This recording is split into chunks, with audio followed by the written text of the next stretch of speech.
This is The Body's Compass with Matt Sorensen and today's guest, Zohrab Balian. Zohrab works as a numerologist, psychotherapist, counselor, and life coach. Over the last 50 years, he has worked with every type of person imaginable and still very much considers himself a student. People consult Zohrab from all over the world. Matt had heard a lot of great things about Zohrab and sent his own numbers to him, and he was bang on. If you're interested in numerology but still skeptical, this is for you. Welcome one and all to The Body's Compass. I'm Matt Sorensen. Today I'm with a very interesting guest. This guest of mine today came across, I guess, my world indirectly. My partner sees Zohrab for her kind of New Year's check-in type appointment for her numerology reading for the year. And she's told me two of them so far since I've known her, and they've been pretty much bang on. And she was telling me the other day that the number 4, I think around the time we met, which was mid-December, she was saying that you said you need to meet someone in that one of those months. You gave 4 months. December was one of them. I was one of the star signs as well, being Libra. And the number 29 was important, which is my birthday. And the number 4, which is my place. So when she shared that, I was like, I've got to get this guy on straight up. So welcome, Zohrab. Thank you, Matthew. Thank you. I'm excited to have this podcast to do and get involved in having a conversation with you. During the last many years, people have come across and wanted to do podcast with me, but it never eventuated. So that means that you're the lucky one. I am the lucky one that we meet, the first time. For me, it is the first time. And thank you for that. Yes. Absolute and pleasure. Yeah. So Zohrab, just so the listeners can get to know you a little bit better and get a bit of a deeper sense of you and how your background is going to influence your viewpoints today, can you share a bit of an overview of what shaped you as a man and what first made you believe numbers could reveal something psychologically real? Yeah. Well, numbers came into my life when I was 13. In my neighborhood, a sort of a friend guy told me that he has to share a secret with me, and she showed me this little book in my language, in Armenian. It's to do with numerology. But I also have been, still I am, the person who is very much involved or wanting to know the unknown. The unknown has been very important for me. That's why I got involved in many different learnings. That few of them became a profession. The others became as an interest.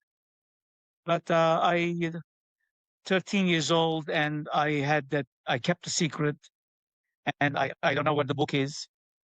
But until I came actually to Australia, and I met a young lady who also gave me, for some reason during our conversation, gave me a book called, I remember the writer's name, Dr. David Phillips. That was given to me by this lady. And at the end of the book, it says, if you were able to finish this book, that means that you've got something inside you regarding numbers. But that book, when I look back, it was the beginning, but also it was to do with health. He wrote that book for health and explain how numbers actually can, or you can benefit from the numbers, and the introduction for different food. I'm talking about like 45 years ago.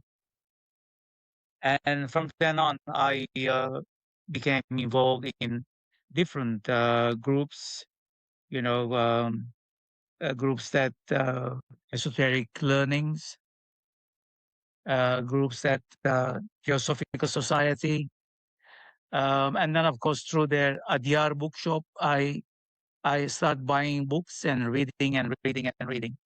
That's how actually it developed. And now when I look back, it's nearly 50 years that I am involved in numerology, and it becomes even more interesting with getting better at language and ideas and concepts, and of course practice.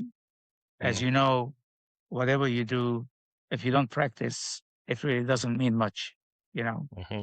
So yeah, and the second part is it really shaped me as a man.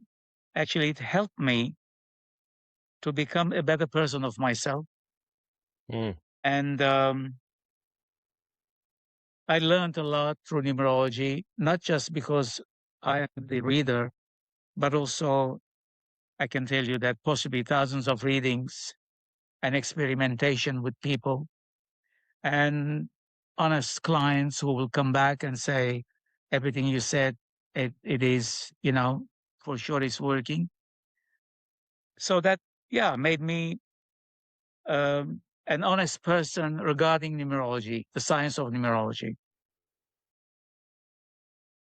Yeah, it's really interesting because you not only studied in numerology, but you've also done psychotherapy and counseling, yeah? I have counseling, psychotherapy, life coaching has come later, the last 25 years. But before that, while as a numerologist, I studied a bit of philosophy, but then I went and studied massage therapy. I became a massage therapist. I worked in a medical scene, visiting patients in hospitals, but also that idea gave me that it is more than I need to understand the health part of it, the numerology part of it, then of course the psychological part of it, which is then introduced me to counseling, psychotherapy, and then of course while I was upgrading my education, I Mm. also did life coaching at the master's level. So it did, and a lot of work I put in. And now when I see clients, I don't just read the numbers, look at the person as a being and how they're functioning in this life. Mm. Um, and then if I can be helpful to them by explaining the positive side of their, you know, being. Yeah. Yeah, sounds like our paths have paralleled in that respect. With I started as personal training, then went to massage therapy, and I got to this point where so I'm working with the body on the table or the body in front of me, but I know there's a whole realm or realms of layers to this being, like the physical, the mental, the emotional, the spiritual, and I'm only working with that tiny percentage. And what the other realms, let's call them, what they involve and what they hold is so huge, isn't even the word, so grand that it's affecting the physical person in front of me. But until I start looking at the stuff that you can't see, then I'm only really, putting a band-aid on a lot of things. Zohrab, there are many different types of therapy out there and every kind of coach you can think of.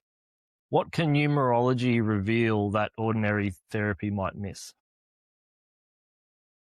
Everything that they don't have an answer, numerology does have an answer.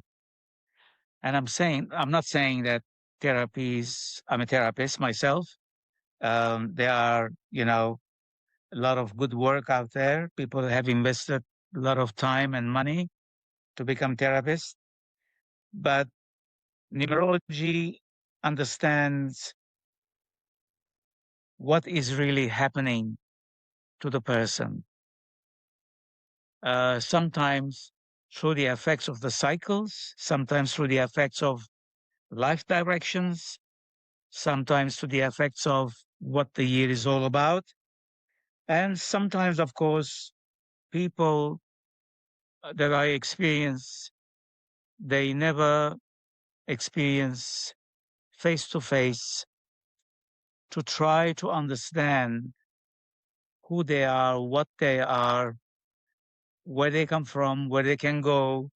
So many questions. As a client of mine this morning told me that he was having this conversation with his three children, grown up children, and how they actually gave him the biggest, you know, the biggest, I don't know, accolades or, respect by saying, where you come from and you Mm. are nearly 60-year-old and now you're involved in therapy. You're going to see a therapist. And the children were supporting him that he's doing the biggest work for. And of course, this is someone I have been seeing more than a year now on a fortnightly basis. And I do mix numerology sometimes to explain to him about the fantastic things that he has in him that Mm. he can actually he will be able to manage to bring it to fruition. Mm. So it is what is being missed. I do know three therapists who one used to work with core belief. He passed away. He would send clients to me and he would say, there is something I don't understand. Am I missing something? And then, of course, I get the answer and send the client back and say, well, this is what's happening and you need to look at these areas. Mm. Because it's not just one thing. It's not like one plus one is two. Yeah. It is very much deep, very deep work. But also it will depend who the person is, who the client is. How much do they want to know? Mm. For example, if they have come to know the lottery numbers or the Powerball numbers, well, I'm not the one to help them out in that sense. Um, and as you know, our work is as therapists is to help and enhance the lives of people and to encourage them to show curiosity about you know what is really taking place. It's such a large observation and the view that it's not easy. And when you meet a client, you know that you're going to be able to help this client because they're helping you to help them. That's Mm. also another part of it. There is something also you in your question too. I was just looking. Many people influenced by what they see in the news and what they read in the papers. It is very unfortunate is that, especially today, that you see Mm. so much on the social media Yeah. that people say they're an expert in this, they're an expert in this, and of course, unfortunately, it's not like that. No. Uh, No. you know, I am a student of what I do because every time I see a client, I am learning something new. Mm. And if you think you're learning something new, you are a student. You may have 20 qualifications, but to know who you are, what you are, is through the experiments and experiences, and to experience the experiences of other people. That way, you will feel that actually you're contributing to someone's life. That's my Mm. idea. So, And it says here in the question, what do you think skeptics misunderstand about numerology? I think a lot of it to do with ignorance. If people are ignoring Mm. and they live their lives with ignorance, then you can't help that. And actually, you know what? You shouldn't even help that because people are people and you've got to go through what their belief is. And after nearly 50 years, I have become comfortable enough to say, yes, I can help, and no, I can't help. Mm. That's my idea. Okay. Yeah. Just for clarity for the listeners, I did just mix up question 2 and 3, so I do apologize for that. I realized that probably halfway through the first one.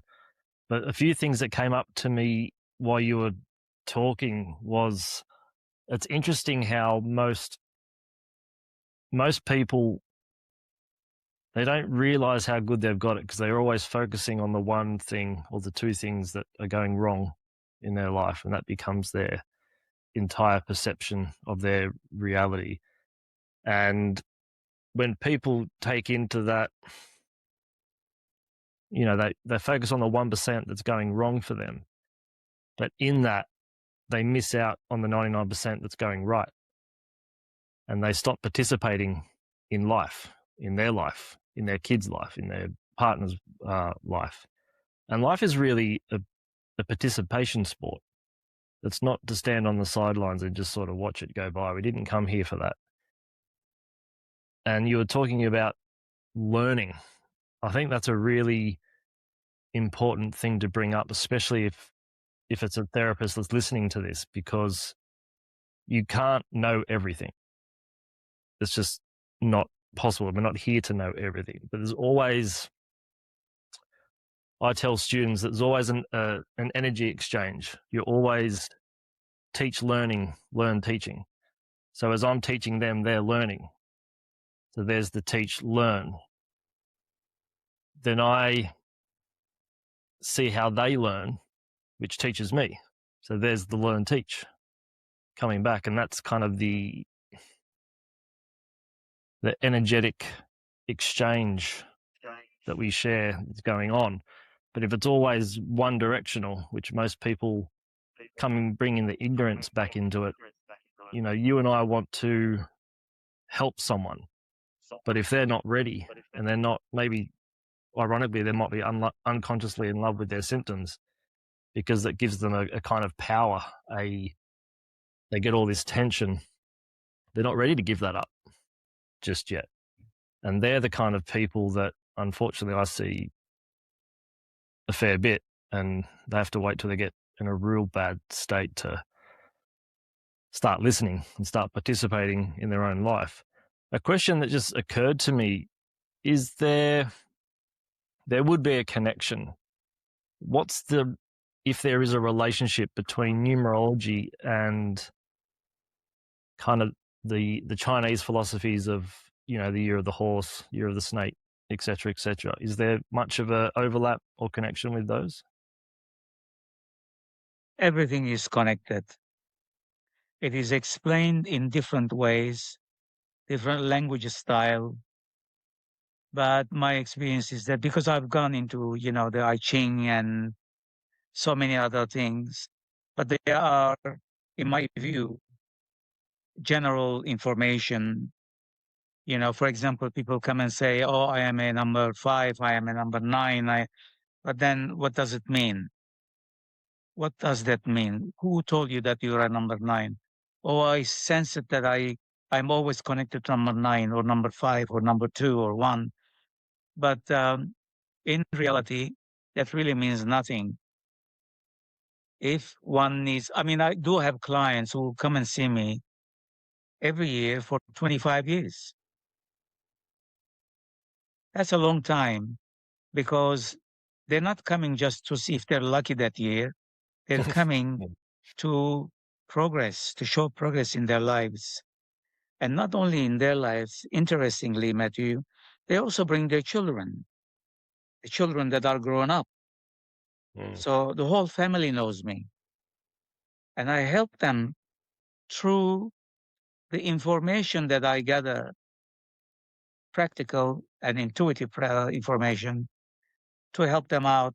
And sometimes I just sit down and write a half a page email saying, hey, this is one thing you should really look during this period of time, because I know people forget. You really have to be, you really have to show some seriousness in life not to forget the information or whatever you learn. You've got to remember, remind yourself, and practice it. So, for example, I was looking at the books I had. I gave some books away in numerology, but I have some wonderful books. And I realized that some books I haven't read for 25 years. And there are incredible books that were written 100 years ago, 120 years ago. And I thought I actually should read them again, even though I have other reading material that I have to do in the next few months. So I think if I look at myself, I'm sure you're doing the same thing. It's to encourage people to have interest in their own existence. Mm. Because one of my lines is doing it, practice, about mindfulness. Even the people who do mindfulness, they forget this, that to remind themselves about the mindful existence. And what is that? It's a simple thing that you wake up every morning. But every morning when you wake up, you have to remind yourself that actually you're alive. Okay? And that is mindful existence. And the other things come later. So, there's a lot, but not everyone will practice what they hear. So that's okay. That's okay too. You said something about books, and you just triggered something in my mind that a lot of people come to me who they sabotage their life. I'm sure you've had this a million times as well. But I often trace it back to either unresolved issue with mum/dad/family, or an unconscious religious ideology they're playing out. So they take something they heard in the Bible or the Quran or whatever they read, and they interpret it literally. And you just triggered something about the translation. You said something about translating. And I've just finished reading a book, Understanding Your Bible by Manly P. Hall. And it was explaining just the history and the translation of the Bible. For example, the King James edition of the Bible has been edited and translated 22 times now, I think, from a completely different language with completely different characters in their alphabet. And I think it's just an important note to make when people are reading, especially sacred text. They take it literally as gospel. But if it's not serving you, there's always a mystic side to these writings and these teachings. And it wasn't until I grew up personally with a lot of Catholic guilt, which you probably know all from my numbers that we'll get into a little bit later. And it wasn't until I translated the Bible from a mystic viewpoint through metaphor and then sat with those lessons and what was happening, not out there on the cross or out there with Jesus doing this or Moses said that. It was, oh, that's what's supposed to be going on inside me. That's the real meaning of the tale. And for me, that was when everything switched. I started seeing life as the magical awe that is this. And is it by chance that we're here?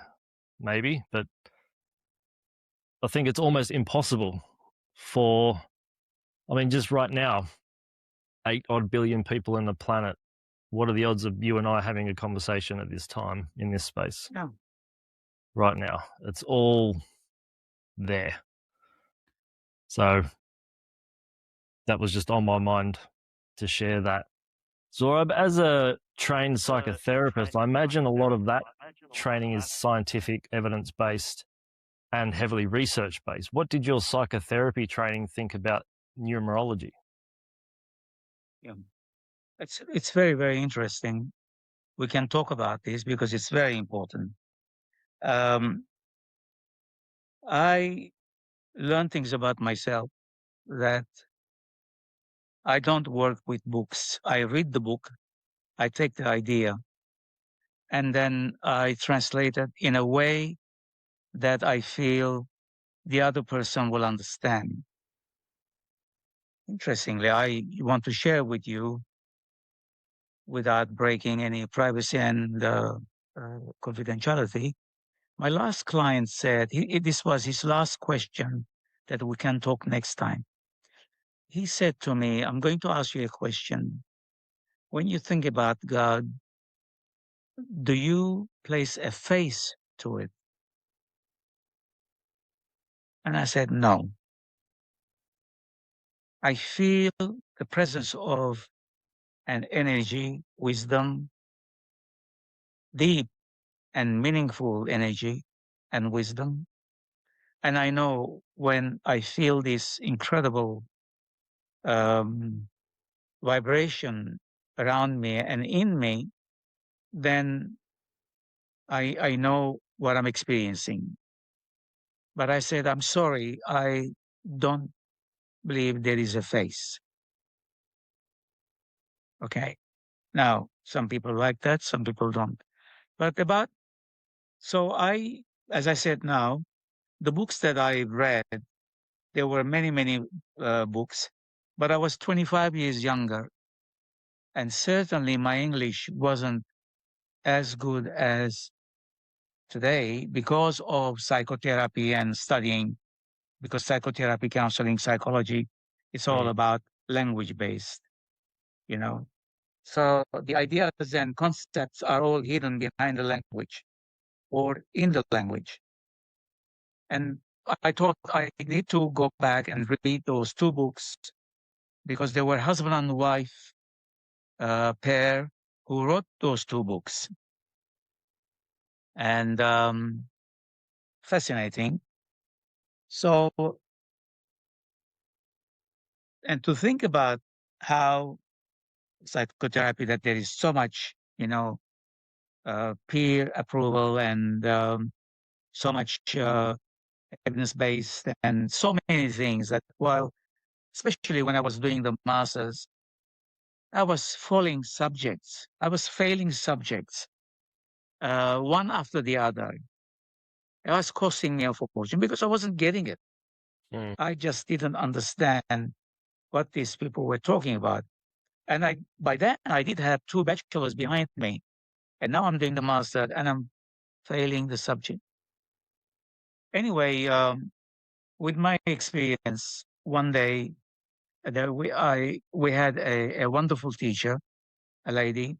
She was showing us this video and checking with everybody what they think was happening in the session, because the person who is doing the session is a psychiatrist, and she wrote the subject, and she was dealing with or having a session with an elderly man. And of course, I was the oldest in the class at that time. And she said to me, something happened, and she stopped the video and she said, well, any comments? And I said what I think. She said, how could you see that? I said, well, I saw it because it shows it on the video. He said, yes, I haven't seen it. Nobody's seen it. The person who is doing the tape, she hasn't seen it. She wrote the subject. So how could you see it? I said, listen, I think one of them is my curiosity, one. Two, understanding the language. The language means not the English part, but what's behind the language. And also, in those days, I used to drive cabs too. mm, And a lot of things you learn in cab driving. But I also learned a lot of things in massage therapy, you know? So it you can't forget these things. So anyway, we had lunch break, and She was very graceful. She came to me and she said, "Don't worry about getting A's. You're doing fantastic. And everyone who is doing their A's and their, pluses, that doesn't mean that they're going to be great therapists, but you are going to be good in what you do because you saw something that others didn't see it." Now, that communication, that conversation with me from her, I mean, she is a wonderful person. I thought she is. She gave me something to think about, that I don't have to be like anybody else. So when I was studying psychotherapy and counseling, I didn't actually care anymore. I just read the books, wrote the essays or assessments, did my clinical work. What happens in therapy, I'm sure you know that, Matthew, that you actually become who you become through what you know. So everything you add up on what you know, could be a half a page, it could be a one page, it could be a book, then actually you are uniting with that information. Mm. It's becoming you. So if I want to sit down and write an analysis about someone about psychotherapeutically, if I'm going to the books, I'm going to have difficulty. But I will sit down and write something, what I saw Mm. in the experience of experiencing this person's experience, Mm. if it makes sense. Yeah. So, yeah. And talking about the last line, what did your psychotherapy training think about numerology? None. I couldn't talk about these things while I was Okay. studying. That's what I was wondering. Yeah. I tried once or twice, but they said keep out of it. Okay, because this is psychotherapy, this is counseling, psychology, and you can't talk about this. That's fine. I understand that. But even now, I don't share numerology with clients who have come, for example, couples relationship. Okay. I don't share with the person. I hear them speak, and through their language, I know I wouldn't share anything apart from counseling and psychotherapy. I am very observant of what people say in their session. So through their language, I know where they are.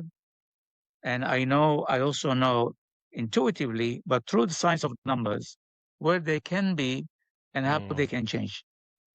But I choose not to share. Yeah. Hearing what you're saying, it's interesting when you were talking about how the psychotherapy is supposed to, well, they kind of shut it down. And to my knowledge, psychotherapy is supposed to be the most holistic psych form of psychoanalyst, you could say.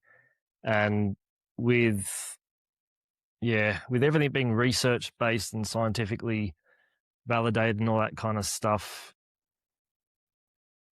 I think we miss out on a lot because science can only take us so far.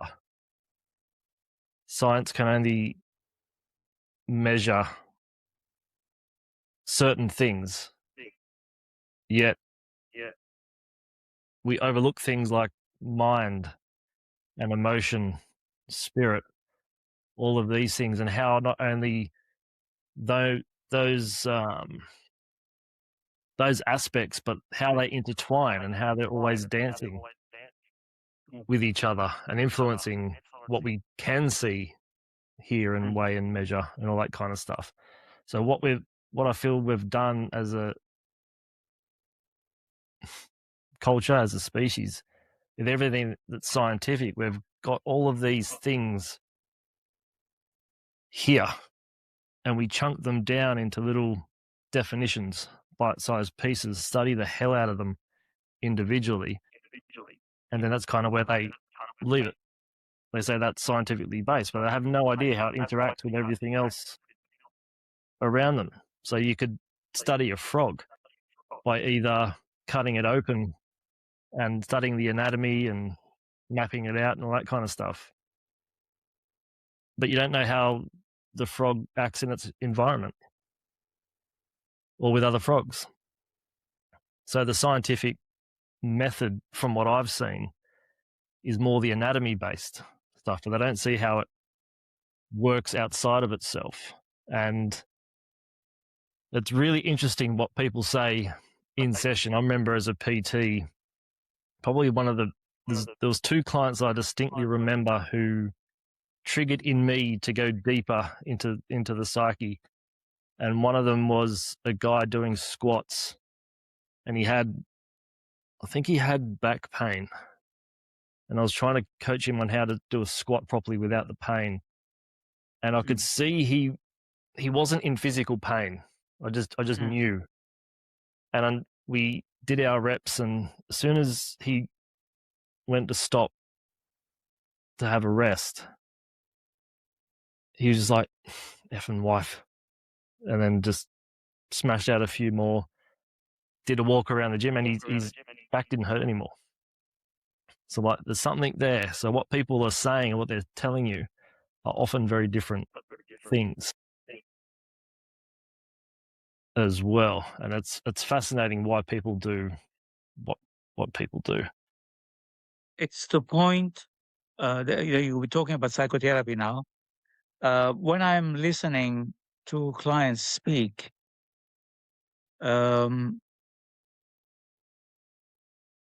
I notice actually what they're saying is not what they're thinking.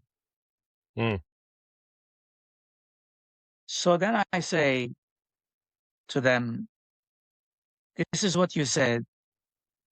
Is this what you are saying, or you're saying this, the other line that I'm thinking? And they say, that's what I was thinking about, but I don't know how it came out the other way. Because between when you're thinking, if you're not actually managing the idea and the wording to deliver to your lips from your brain, and if people are not sort of experienced having conversations,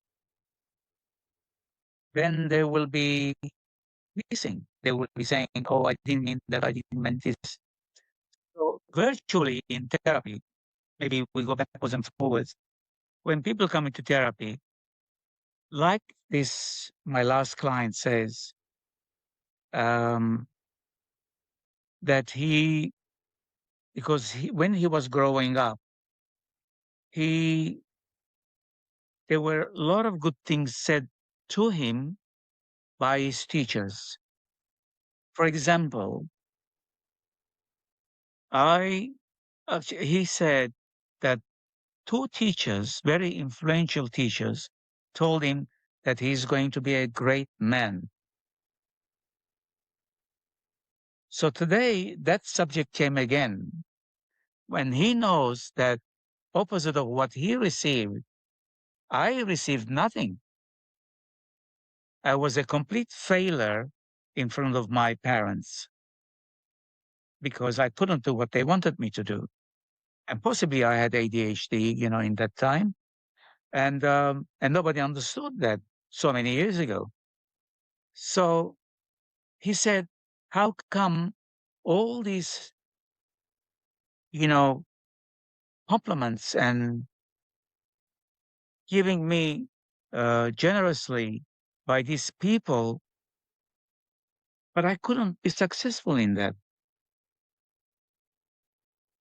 I said, you are successful. You know you're successful.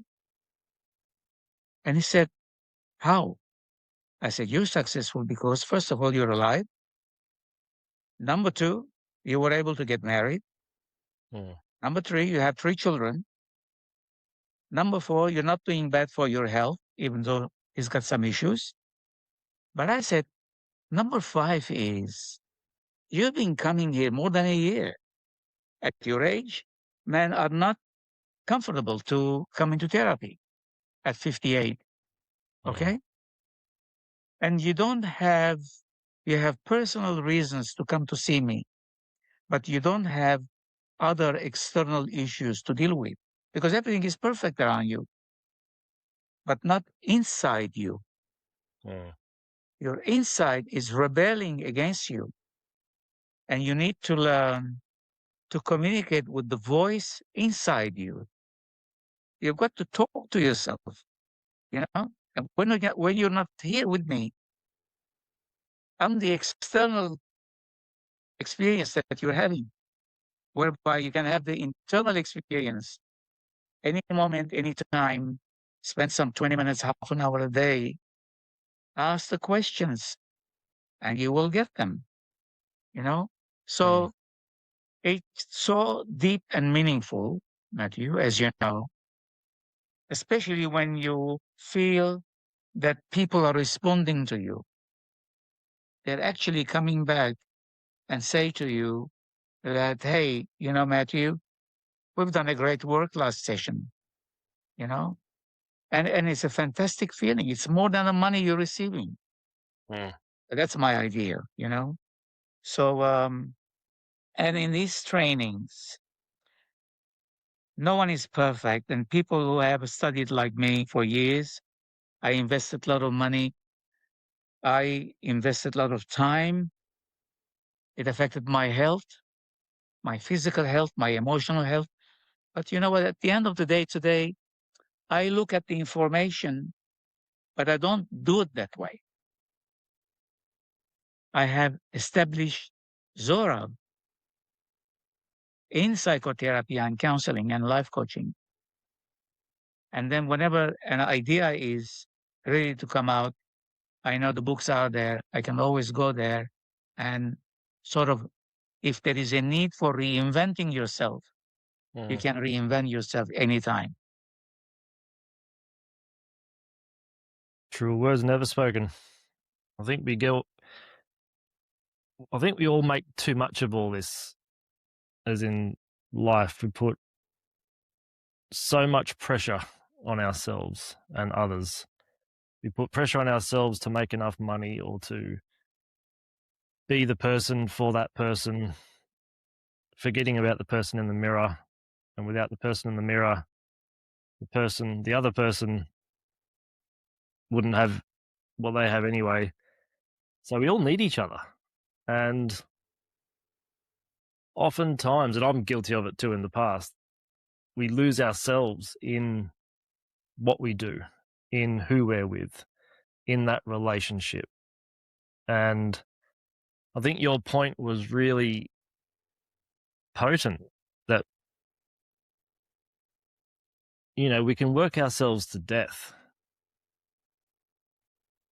And it's funny because I see a lot of people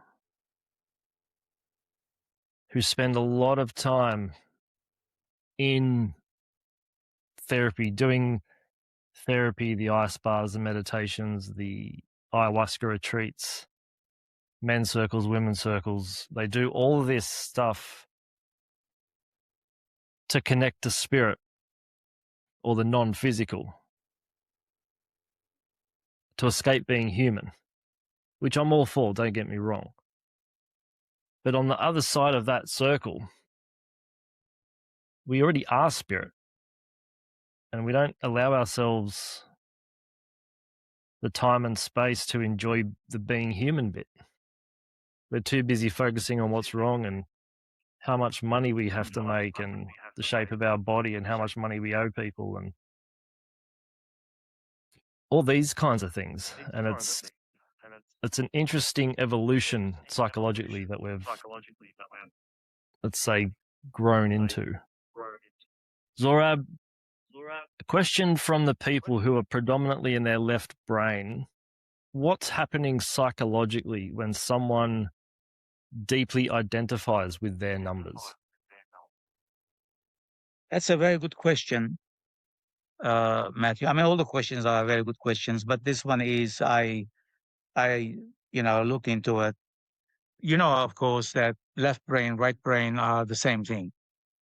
because they both are functional now. Like it's not like you used to say, oh, you're left brain based individual, right brain individual. But now I feel that we are actually, you and I are functioning with the left and the right. Coming about the numbers, it's interesting. As I was saying before, people say, "Oh, actually that has two no basic understanding."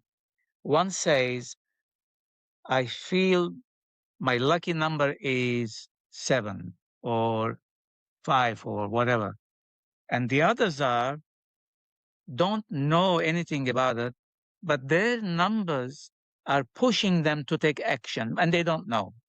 Mm. Okay. So I like to talk about this if it's okay.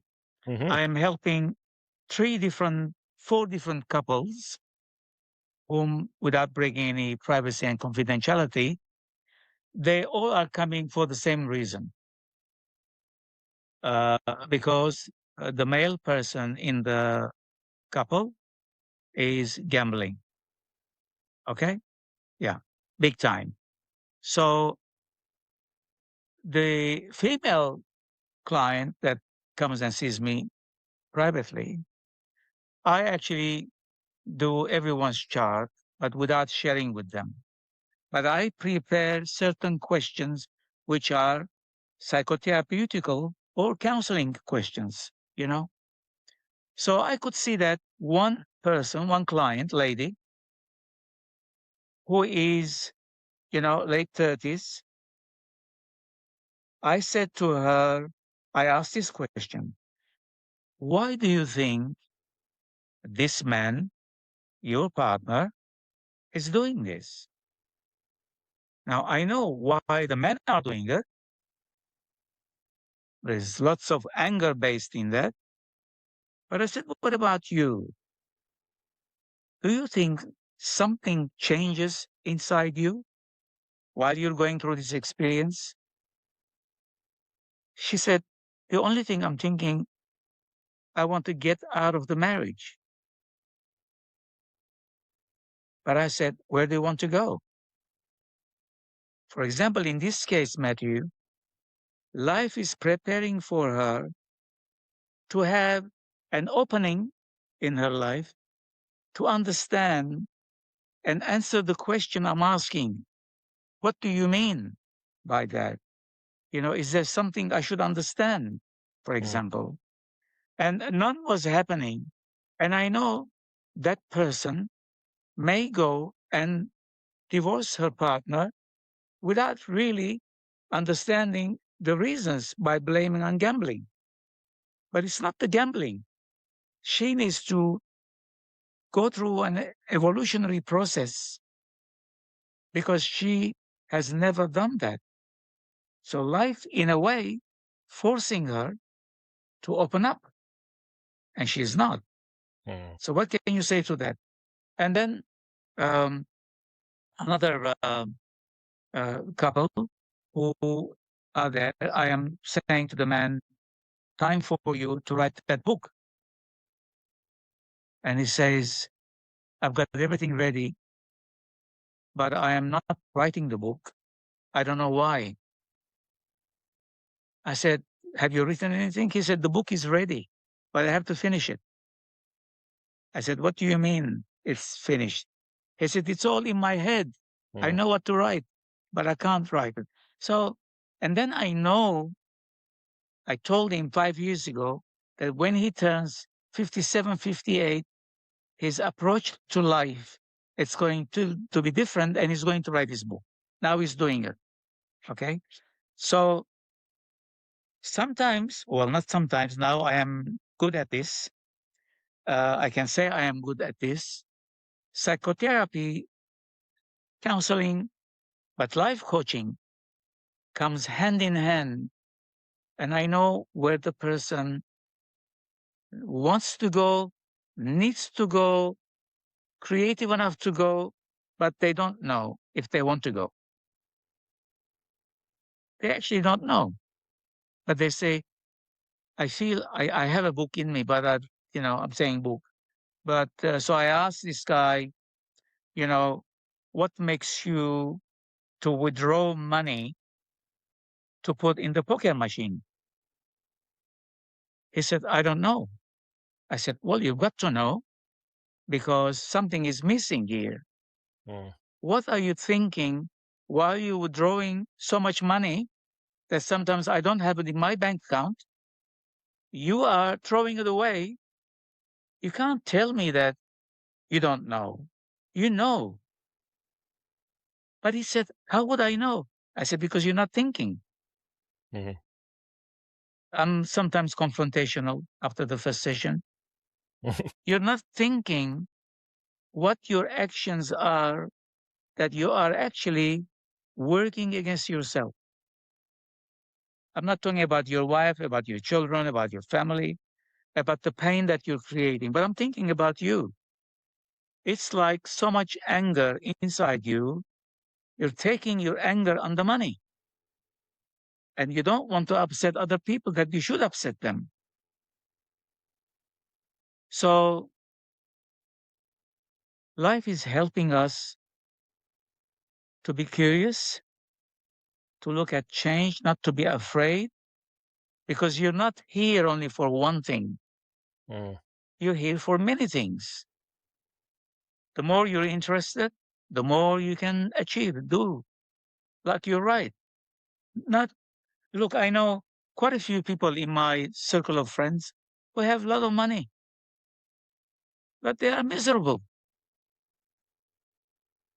They are always miserable. Something always comes up. Mm. And whenever I am present in their absurd ideas and they ask me, what do you think? What would you do? I said, certainly I wouldn't do what you're doing. I wouldn't do what you're doing. And it's all this emotional stuff that happens. As you know, you work in health, and that people, most of the time, are creating their health issues by thinking not the right way. It's the way that I'm looking at it, not the right way, or not getting in touch with their emotions, or not getting in touch with their heart, not getting in touch with their emotional experiences that they have had and they're having. So many things that sometimes, a lot of talk now is about trauma now, as you can gather, on social media. There's so much about talk, PTSD and trauma and all that. But nobody's telling people that we can't just get rid of the trauma, but we have to learn how to live with it. Mm. Because otherwise, you've been looking, and I read the comments. "Oh, I've tried this, I've tried that, I've tried that, I've tried that. Nothing worked." But actually, you don't need to try anything. You just have to learn how to live with it, whatever that experience is. Sorry, Matthew. No, I was just going to say it's like people who medicate themselves up to the eyeballs because they're scared of all the germs and the bacteria and the pathogens outside. Yet they're not going anywhere. They were here long before we were here, and they're going to be here for a lot longer. Long. They'll be here longer than after we're gone as well. So it's not about killing all the germs and the bacteria. It's learning how to become vital enough, strong enough to share the environment with them. And when you are vital and strong enough, you barely notice that they're there. And then you hopefully can transcend that and say, well, without them, I wouldn't be here. And so now we're in a bit of a dance together. Do you think a lot of people get to the way they are? You were saying that they're not thinking right. Well, I guess they're not thinking incongruent with their own life. Do you think a part of the reason that is because as a child, they were taught what to think, but they weren't taught how to think? Yeah. You're right. Core belief has a lot to do with that. Core belief. My parents didn't know, which now that they passed away and I love them dearly, I understand them much better than I did before. But I had terrible core belief experiences when I was told that I am never going to make it in life. And I am never going to get married. I am never going uh, to become someone, that they'll be proud of, becoming a shoemaker or a mechanic or a jeweler or a hairdresser or whatever. And, there's so many things that it affects us. And sure, you think about them. I was telling a friend of mine passed away last year, and we used to laugh a lot.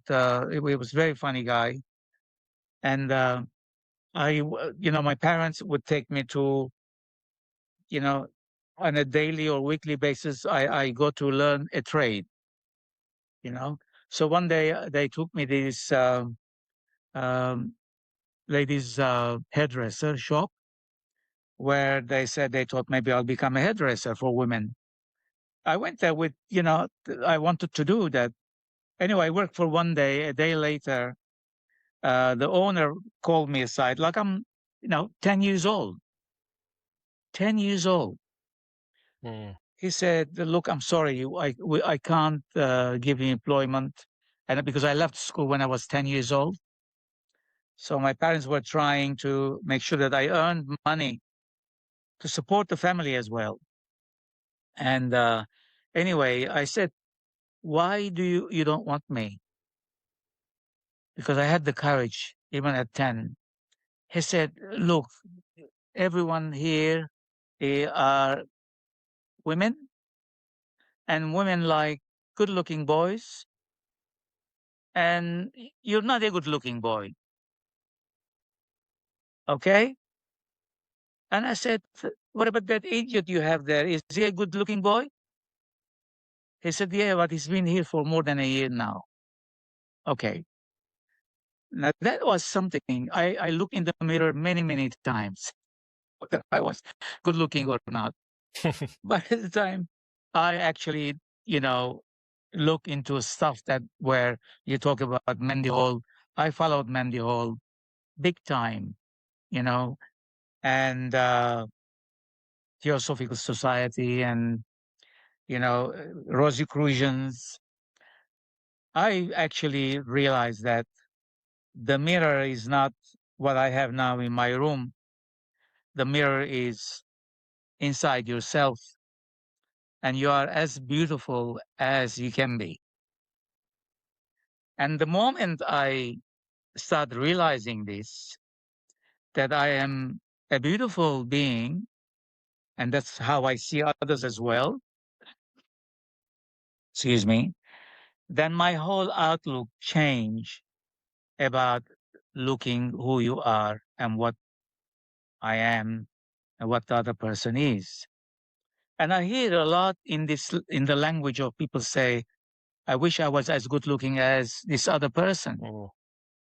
But I said, "I can tell you you're very good looking now. Why do you want to be someone else? Do you know what is their life?" "No, I don't." "But why do you want to be like them?" Mm. Okay. So, and in my growing up, Matthew, my problem was that I admired people who have gone to university. I virtually looked at them and I said, "Wow, you know, so great to go to university." And when I left school at 10, I promised everyone one day I will go to university. That was, of course, it was possibly 40 years later. And so when I started going to university and studying counseling, psychotherapy, life coaching, and all that, I realized that actually there were many stupid people in the universities. Mm. They were virtually stupid. They haven't done any work. I learned the books and they're qualified. And then, they talk with the words of their qualification. I've got a PhD or I've got a master's or whatever.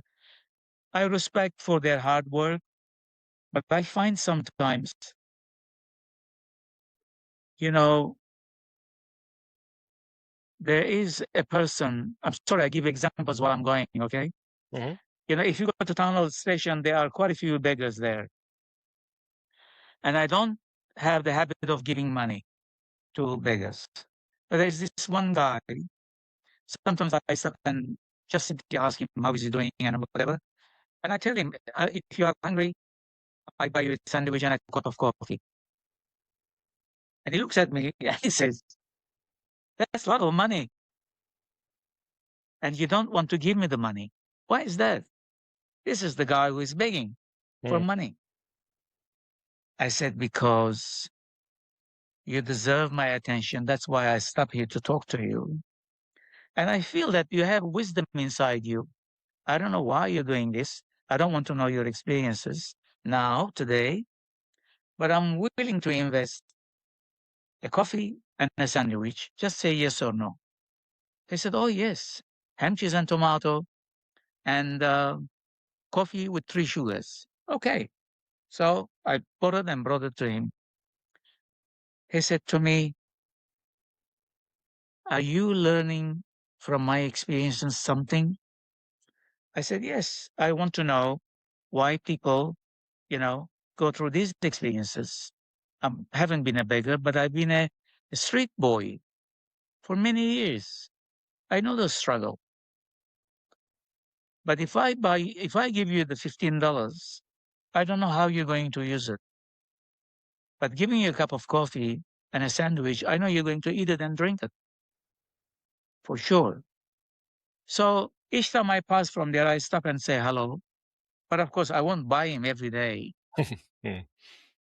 My point is that um, there's a lot out there, and it makes me very sad also. There is plenty out there on social media who are giving the wrong message. And they're saying, for example, you don't need to go into therapy. Read this book and you'll be fine. Mm. Well, it's not the book. Therapy is not the book. Therapy is the interconnectedness with somebody else who has different experiences with you, not because he knows or she knows more, but because they spent years to become who they are by learning. So that's also very upsetting for me that you hear it's being said so easily that, you know, don't do this, don't do that, to go there. And they are very naive people, of course, as you know, and it's also very unfortunate that I need to take you back to that client, to the woman, to the wife, when I said, life is taking you, going to take you. There is a turning point in your life. Do you have any plan, any idea? What do you want in your life? She said, no. Mm. But I said, how are you going to leave your husband if you don't have any plan? She said, do I need a plan? I said, of course you do. You need to have a lot of plans. It's not easy. You're going to leave someone for one reason, because he gambles, he's angry. Have you ever put yourself, I know you told him a million times, you're gambling again, you're gambling again. But this guy is angry. All gamblers are angry. Mm. All gamblers or people who are addicted to things have had their experiences in their core beliefs. Maybe they're leaving, maybe they're remembering, but if you undo the conversation, they will always come out and say, this is what happened to me when I was 10 years old. Mm. And that's what I base always. What happened to you? What do you remember when you were 10 years old? Between 8 and 12. But 10 is, you said a lot of things when you were 10. If you remember, that's how your life is going to be. If you didn't remember, that's how your life is going to be. Because you already printed that information in your subconscious mind. It's amazing how we get shaped. I mean, we're born, I think, I forget my neuroscience, I think we're born into a theta brainwave from birth till around 7, 8, which we need to be like, because we need to absorb everything. We need to learn how to survive. But with the survival strategies also come mum and dad's stuff as well, which we take on, or we believe that it's our fault, or, you know, et cetera, and then we project that into further relationships. And I think parents know it, but I don't think they know it. Yeah, Yeah. it's a good way of putting it. Thank That's you. a wrap for May I part also one come of in The Body's and Compass Matthew, with Matt Sorensen and today's guest Zohrab Balian. because If it you're is interested very with what you're important for hearing me so as a far, numerologist you can email Zohrab directly on and also psychotherapist counselor, but mainly numerologist. ZORAB41 Um, at hotmail.com. I've If any of this episode experienced resonates, share it with someone who might clients help. who have If it seen helped you, other come back. numerologists, Before you go, please take a minute to leave a which 5-star rating and a warm review. unfortunately, It helps people find the show. Until next time. they are told things that they shouldn't be told. For example, I believe that we're not in the business of impressing people. Okay? We are here to deliver, have a communication, help them through their whatever they're going through.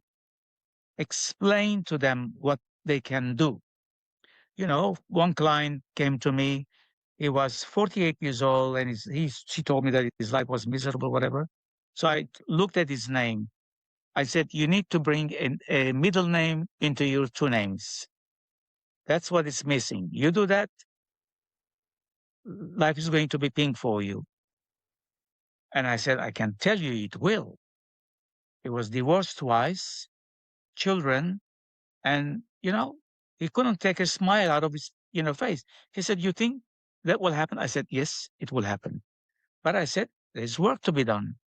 I want you to do this in the next 3 months, like putting the name, choose a name. I will help you which name to choose.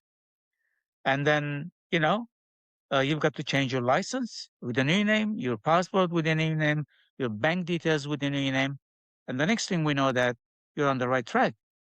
And he did. He came back and said, I've done all of that. And I said, that's fine now.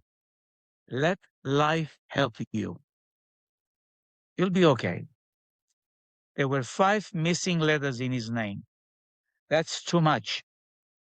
So within 6 months, I received an email from him saying, Zohrab, I will come in, but I want to let you know I've never been happier. I found myself a new woman. I am happy. The children are happy. We live in a new place. And, so I said, what was the thing that I asked you to say? He said, yes, I haven't forgotten. Good things are coming my way. Good things are coming my way. And every day, in every way, my life is getting better and better. Simple conversation to yourself. Okay? So I am against to impress people. Don't tell, like, for example, to give you an example, if you have 3 sixes or 2 sixes or 2 sixes in the lower part of your chart, that doesn't mean that you're getting divorced 2 or 3 times. And I do have the client saying to me, that's what a numerologist said. I said, you're not leaving your husband because he's a good man. Why do you want to leave him? She said, because that woman said. I said, she's wrong. Stay in this marriage and work your issues through with this marriage. So the challenges are there for us. We have 3 life cycles. we have directions, and we have challenges. And the challenges can be easy. Even when you have number 2 challenge, it looks easy, but actually it's a very emotional time. I did this reading to a billionaire 4 years ago, overseas. And he said, something happened to me when I turned 45. I don't need money. I'm rich. But why I always cry? I cry from watching movies. I don't know why. I said, because you entered in the last challenge in your life, a new direction. You're not happy in your relationship. You're emotionally upset. That's why you're crying. But you think it's the movies. I said, plus, you're not 50. By the time you're 57, everything I say to you, it will happen. You're going to make more money, even though you're a billionaire, not a millionaire, but a billionaire. But the real money is going to come after you're 57, 58. Okay? And your direction is, if you left your wife, you will not be alone. You're going to be with someone else. Okay? So we don't need to impress people. And I am a very positive person. In most negative situations, I like to see the positivity of the vibration and the energy. I'm sorry I took this time, but I needed to explain. No, I think that's a really important point to bring up, because a lot of therapists and coaches, practitioners, whoever else, they're in this to impress. They're in this to get the followers on Instagram. They're here to get that recognition. They want to be put up there because that's probably what they perceived. You know, a lot of doctors wanted to become a doctor because they perceived doctors to be up there like God. And then they became doctors and they're tired, in debt, overworked, etc., etc. So I think it's a really good point to bring up. I think a lot of people would be interested in how the numbers, first of all, where they sort of come from, but how they influence from our name and birthday and other factors like that. That's a wrap for part 1 of The Body's Compass with Matt Sorensen and today's guest Zohrab Balian. If you're interested with what you're hearing so far, you can email Zohrab directly on zohrab41@hotmail.com. If any of this episode resonates, share it with someone it might help. If it helped you, come back. Before you go, please take a minute to leave a 5-star rating and a warm review. It helps people find the show. Until next time.